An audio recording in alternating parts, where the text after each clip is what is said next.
menyelesaikan isu orang tengah faktor harga tinggi di pasaran.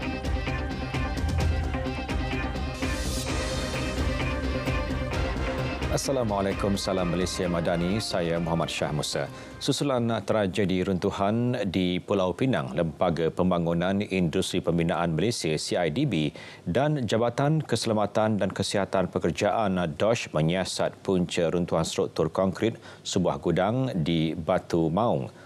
Untuk mencari punca keruntuhan, Lembaga Pembangunan Industri Pembinaan Malaysia ataupun CIDB telah memulakan siasatan awal. Siasatan dibuat mengikut Seksyen 34B Akta Lembaga Pembangunan Industri Pembinaan Malaysia 1994 Akta 520 yang antara lain menekankan kewajipan kontraktor dalam memastikan keselamatan bangunan dan kerja pembinaan di kawasan terbabit. 10 insiden runtuhan berlaku di Pulau Pinang sejak 2011 dengan yang terbaru membabitkan runtuhan struktur gudang logistik dalam pembinaan di Batu Maung Selasa lalu.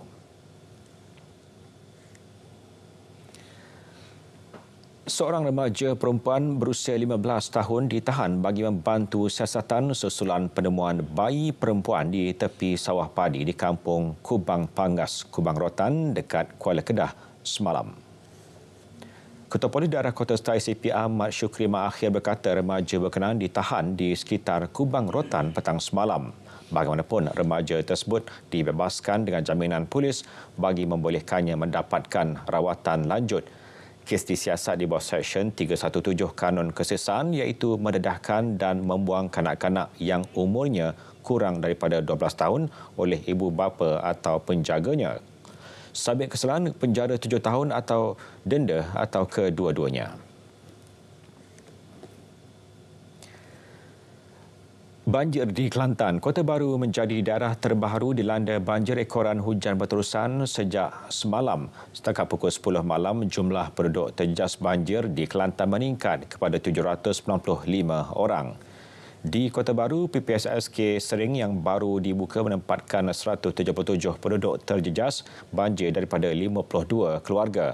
Sementara itu, di Bacok, 2 PPSSK Jelawat dan SMK Beris Pancor masing-masing menempatkan 109 dan 282 orang. Di Pasir Mas pula, 227 orang daripada 78 keluarga berlindung di PPSSK Tok Deh. Sementara itu, menurut Public Info Banjir JPS Sungai Kelantan di Kuala Besar, Kota Baru mencatatkan paras melebihi tahap bahaya iaitu 2.77 meter. Sementara itu, di Terengganu, 17 penduduk terjejas daripada 4 keluarga masih berada di PPSSK Atas Tol di daerah Kuala Terengganu. Menurut Sekretariat Jawatankuasa Pengurusan Bencana Negeri Terengganu, penduduk tidak dapat pulang ke rumah masing-masing disebabkan air bertakung berpunca daripada masalah peparitan dan kawasan tanah rendah. Seorang remaja lelaki ditemukan lemas selepas terjatuh ke dalam anak sungai ketika memancing di Tanah Merah, Kelantan. Menurut penyelia Balai Bomba dan Penyelamat Tanah Merah, Pegawai Kanan Bomba 2, Kamal Hakim, pihaknya menerima laporan kejadian mangsa hilang di air Kampung Bukit Gading pada pukul 12.19 tengah hari. 7 anggota dari balai tersebut bergegas ke tempat kejadian. Tiba di lokasi, mangsa Muhammad Syahrizal Azuhar, 17 tahun, telah dibawa naik ke darat oleh rakan-rakannya selepas menyedari mangsa lemas. Bagaimanapun, remaja itu disahkan meninggal dunia dan diserahkan kepada pihak polis untuk tindakan lanjut.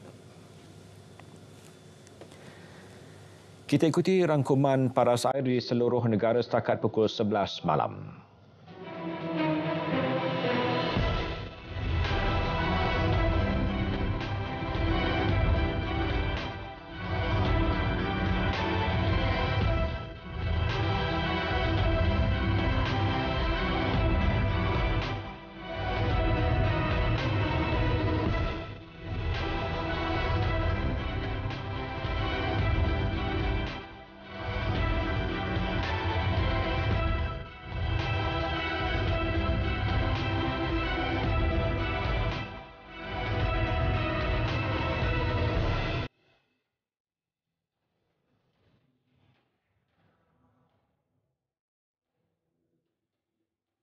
Seterusnya kita ikuti pula ramalan cuaca untuk esok.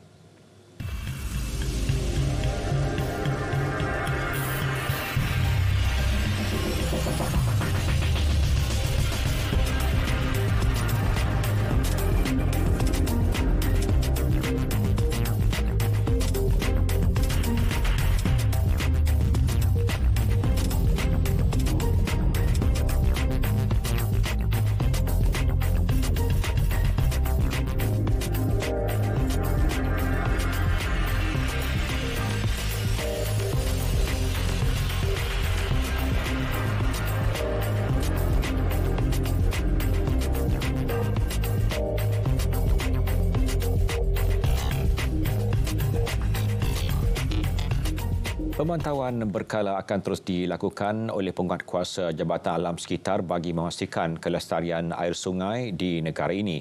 Ketua Pengarah Jabatan Alam Sekitar, Dato' Wan Abdul Latif Wan Jaafar berkata mengikut status kualiti air sungai pada tahun 2022, sebanyak 29 sungai dalam kategori tercemar. Kita boleh rilis maklumat ni, slide dan juga data-data yang berkaitan. Kita takkan yang ni perlu kita maklumkan kepada orang ramai supaya semua orang mengambil perhatian yang serius lah dalam mengawal pencemaran dan menjaga kualiti air sungai. Pemantauan sepanjang tahun akan dilakukan untuk melihat kualiti air sungai serta punca pencemaran berdasarkan bacaan parameter. Beliau berkata demikian selepas program sesi interaktif Ketua Pengarah Alam Sekitar bersama pempengaruh dan pengamal media di Putrajaya.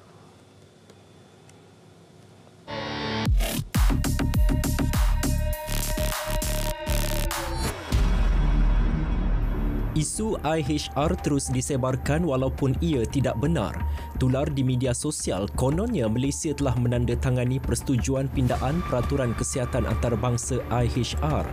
Semakan pasukan Biar Betul mendapati dakwaan tidak masuk akal dan terdapat satu petisyen yang perlu ditandatangani mengenai IHR sebelum 30 November 2023.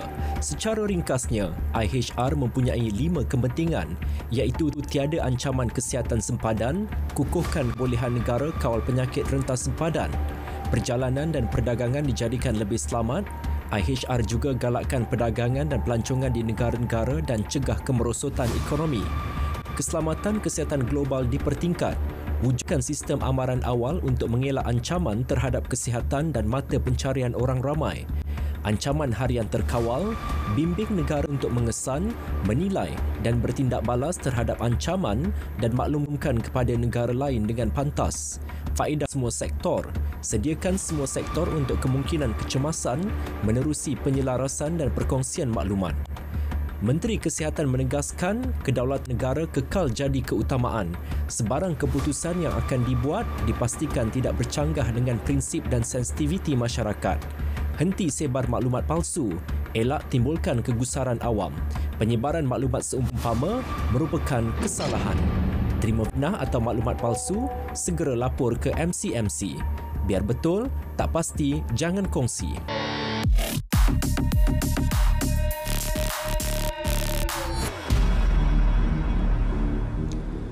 Rang Undang-Undang RUU Kawalan Produk Merokok demi Kesihatan Awam 2023 diluluskan Dewan Rakyat menerusi undian suara majoriti yang antara lain memperuntuk larangan menjual dan membeli produk tembakau, bahan merokok atau produk pengganti tembakau atau mengadakan apa-apa perkhidmatan untuk merokok kepada orang belum dewasa. RUU itu turut menyaksikan pengguguran peruntukan berkaitan generasi penamat GEG iaitu larangan penjualan produk tembakau dan rokok serta larangan merokok bagi individu yang lahir pada 1 Januari 2007 dan seterusnya. RUU berkenaan dibentang semula bagi bacaan kali pertama pada Selasa manakala bacaan kali kedua semalam. 27 ahli parlimen terlibat perbahasan mengenainya. Selaras kelulusan RUU berkenaan, Dewan Rakyat turut meluluskan RUU Makanan Pindaan 2023 bagi meminda Akta Makanan 1983. Perdana Menteri Datuk Seri Anwar Ibrahim menerima kunjungan hormat dari Menteri Pertahanan Indonesia Prabowo Subianto di Sri Perdana di Putrajaya. Dalam pertemuan itu dibincangkan isu mengenai kepentingan hubungan bersama Malaysia dan Indonesia. Perbincangan juga meliputi hubungan bilateral dalam soal pertahanan dan keamanan negara. Perdana Menteri turut mengharapkan hubungan kedua-dua negara ini terus terjalin erat dan utuh. Turut hadir dalam pertemuan itu Menteri Pertahanan Datuk Seri Mahmud Hassan dan Timbalan Menteri Dalam Negeri Datuk Seri Syamsul Anwar Nasarah. Memastikan hub ekonomi halal negara terus berdaya maju, Malaysia perlu menitik beratkan beberapa lagi aspek penting iaitu infrastruktur, pembangunan penyelidikan dan pembangunan R&D, pendidikan dan latihan serta kerjasama global. Ke arah usaha sama, kerajaan akan terus memastikan kerjasama antara kerajaan dan pemegang taruh swasta diperkukuh. The Malaysian government remains steadfast in its commitment to build the halal industry by emphasizing the importance of collaboration among government and key private stakeholders, recognizing that successful development in halal is a collective responsibility. Malaysia continues to advocate for cooperative efforts as no single nation or stakeholders can achieve the goal alone. Beliau berucap pada persidangan antarabangsa ekonomi Islam dan halal di Putrajaya. Kertas putih cadangan dasar gaji progresif akan menjadi satu daripada strategi untuk tingkatkan gaji penengah pekerja. Mekanisme dasar gaji progresif meliputi 3 kriteria utama iaitu syarat penyertaan cadangan kenaikan gaji tahunan dan insentif mengikut kadar dan kumpulan pekerja. Menteri Ekonomi Rafizi Ramli berkata pekerja yang layak haruslah menerima gaji bulanan tidak melebihi had gaji yang akan dicadangkan oleh Jawatan Kuasa Pelaksanaan Dasar Gaji Progresif.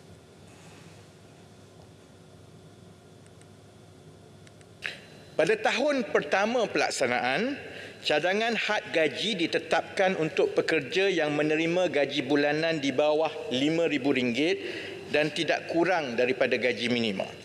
Cadangan ini mengambil kira jumlah pekerja yang menerima gaji bulanan di dalam lingkungan RM1,500 kepada RM4,999 ini sebenarnya merangkumi 66.6% daripada keseluruhan tenaga kerja kita ataupun seramai 4 juta pekerja. Apabila kita pergi dari tahun pertama, tahun kedua dan kita telah mula melihat tangga gaji itu mula naik, maka setiap tahun jawatankuasa itu akan memilih sama ada ingin meningkatkan lagi dan kriteria itu akan ditentukan berdasarkan penilaian pada masa itu. Dan kita berharap had gaji yang ditetapkan ini mampu memberi liputan yang cukup luas kepada pekerja swasta untuk menerima manfaat daripada inisiatif ini. Satu mekanisme terbaik sedang dikenal pasti bagi mengurangkan jurang harga hasil tangkapan laut terutama di bandar. Ia berikutan harga jualan hasil laut terutamanya di kawasan Lembah Kelang dipengaruhi oleh kos pengangkutan dan monopoli harga oleh orang tengah. Tapi berbeza harga itu terlalu ketara. Yang tu saya tengok di sana pengguna mengungut, di sini nelayan tak dapat untung yang sebaiknya. Jadi kita cari jalan betul. Saya kata tadi, pengusi-pengusi ini kena bincanglah ini bagaimana kalau satu hari kita ada transport ke bagaimana lori tahun depan. Lori tahun depan untuk edarkan dengan segera di sana supaya dia tidak berlaku frozen yang begitu lama. Sebab saya tengok harga kami di sana pun menderita sebagai pengguna. Nelayan di sini pun menderita yang tentu kaya orang tengah. Bayangkan 3 kilo RM10. Kilo RM3, kami di sana sekilo RM12. Tambah beliau, KPKM juga akan berbincang dengan Kementerian Kewangan untuk membiayai sebahagian kos pengangkutan untuk menurun harga hasil laut. Beliau berkata demikian selepas program Santai Madani Kementerian Pertanian dan Keterjaminan Makanan bersama nelayan di Kompleks LKIM Kuala Kemaman, Terengganu. Menjelang program setahun pentadbiran Kerajaan Madani pada 8 hingga 10 Disember di Stadium Nasional Bukit Jalil nanti, Menteri Pembangunan Usahawan dan Koperasi KUSKOP Dato' Iwan Benedik berkata pelbagai susunan program telah dirangka kementeriannya. Antaranya adalah padanan perniagaan, pembiayaan usahawan mikro, kecil dan sederhana, jualan mega madani yang mencakupi jualan rahmah, jualan madani koperasi, jualan agro madani, kaunseling perniagaan dan banyak lagi. Harapan saya supaya lebih ramai rakyat Malaysia yang mencuburi gerakan keusahawanan dan gerakan koperasi sebagai antara cara kita untuk menambah pendapatan rakyat, menyediakan pekerjaan dengan mencuburi keusahawanan dan juga koperasi.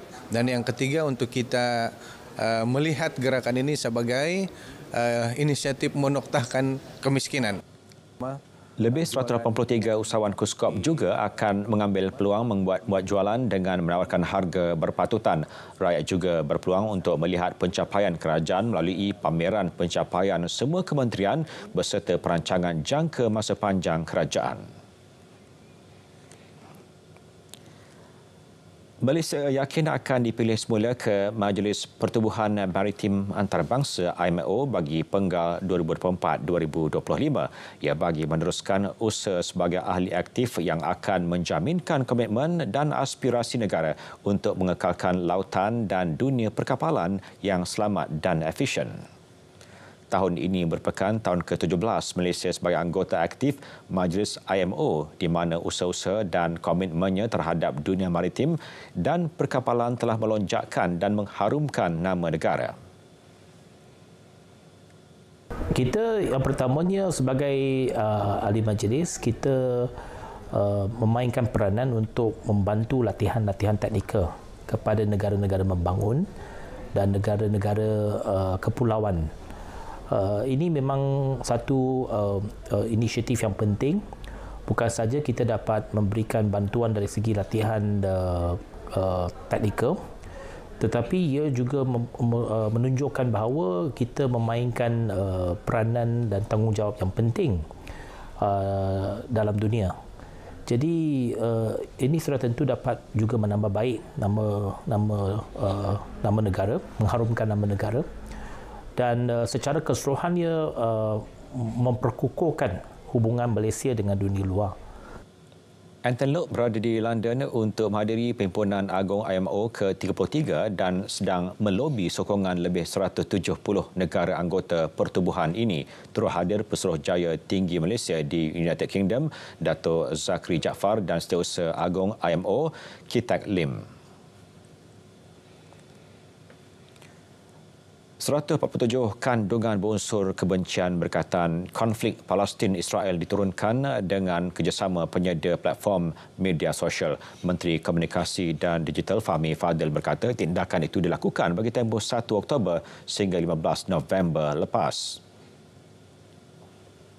Langkah ini akan diteruskan bagi memelihara keamanan dan keharmonian masyarakat berbilang kaum dan agama di Malaysia, bagi memastikan kandungan berunsur kebencian yang membabitkan isu konflik Palestin-Israel ini dapat diatasi dengan baik.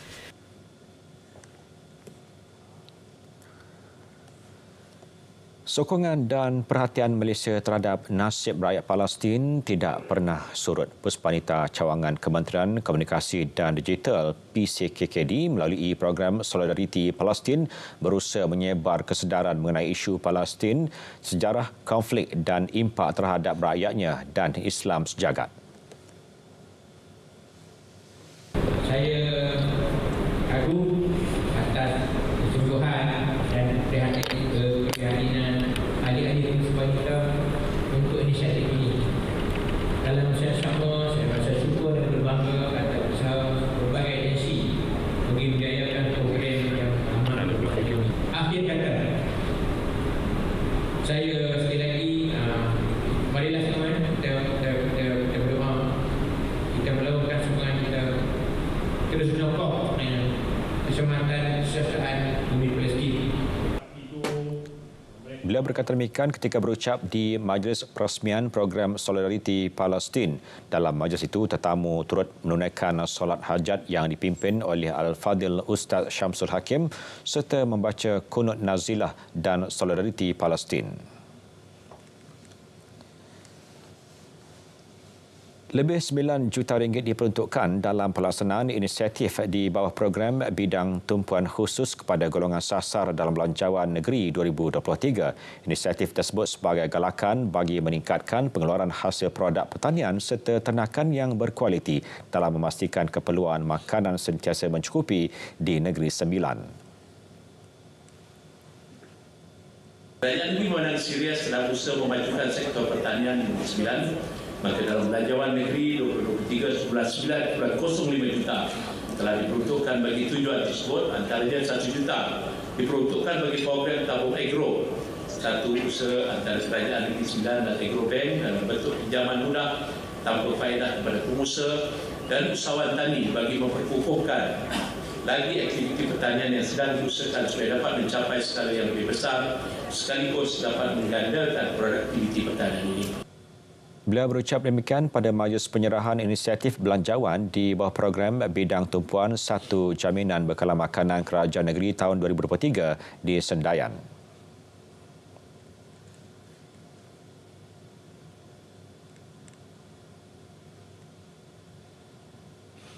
Kita nak ucapkan terima kasih terutamanya kepada Jabatan Pertanian, PD dan Negeri Sembilan yang sudi membantu kami sebenarnya dapatkan insentif ni, meja fertigasi 12,000 ni, dan terima kasih juga kepada Kerajaan Negeri Sembilan yang saya tengok hari ini ramai sangat dapat bantuan pertanian daripada Jabatan Pertanian dan juga Kerajaan Negeri, dan harap-harap pertanian ni akan terus majulah di Negeri Sembilan ni.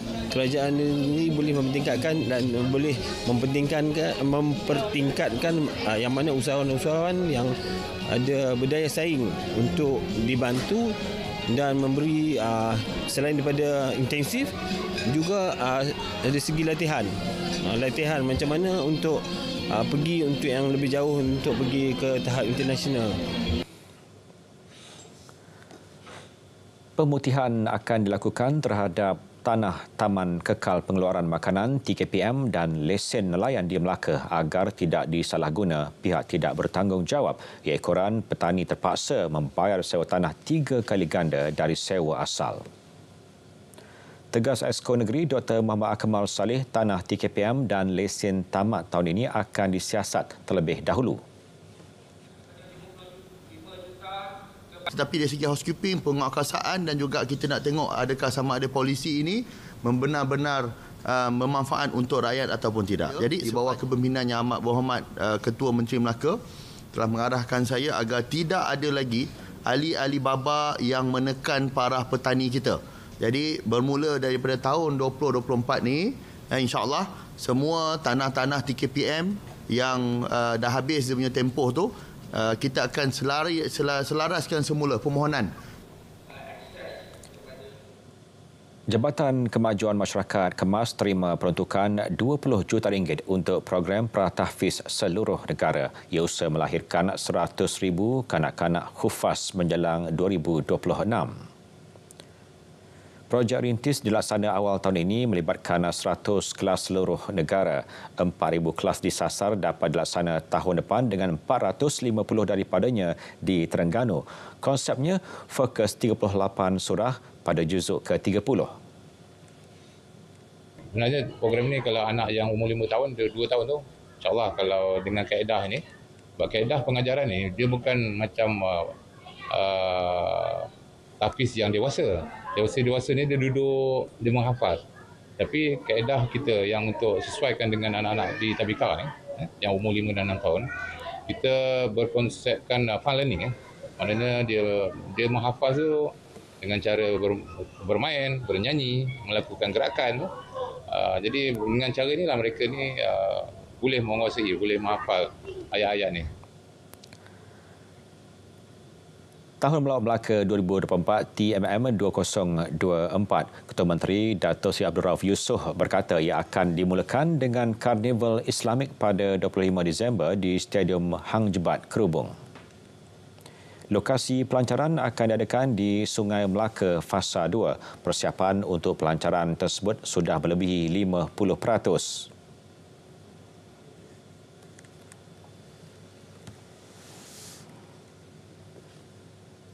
Kita juga akan bersara langsung dengan wilayah Nanning di China. Data tak wilayah Nanning di daerah Guangxi. Ya, saya dijemput untuk bersama-sama dengan governor dia. Pelancaran serentak sebab dia nak minta Melaka jadi wilayah Twin City. Jadi itu salah satu advantage yang bakal kita gambarkan pada malam tersebut, di samping persembahan-persembahan yang hebat dengan persembahan seni dan budaya Melaka. Demikian pada persidangan ketiga bajet penggal kedua Dewan Undangan Negeri Melaka ke-15 di Seri Negeri Air Keruh.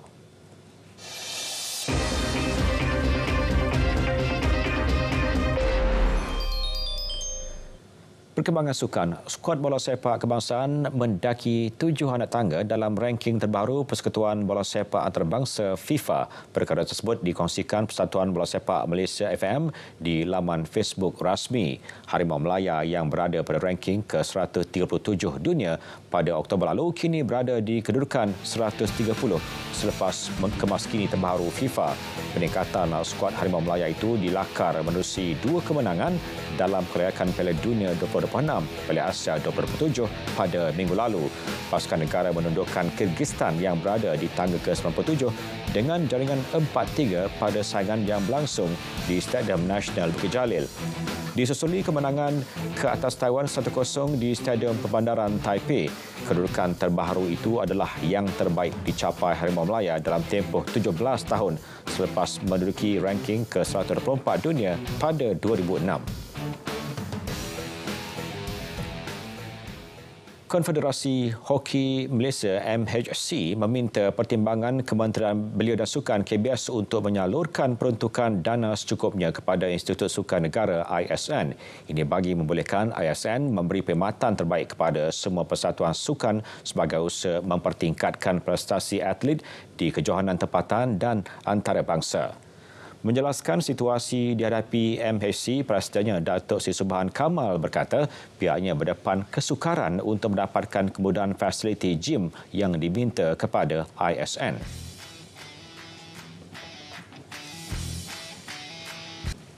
Mungkin kekangan dana, mungkin kekangan kaki tangan, maka mereka terpaksa bedak-bedaklah.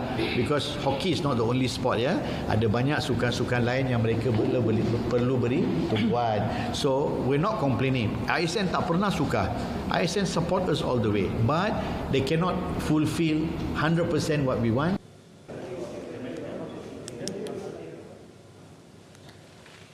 Berita tengah malam berakhir di sini. Dari Sungai ke Segara, Palestin pasti merdeka. Malaysia Madani tekad perpaduan penuh harapan. Assalamualaikum dan selamat malam.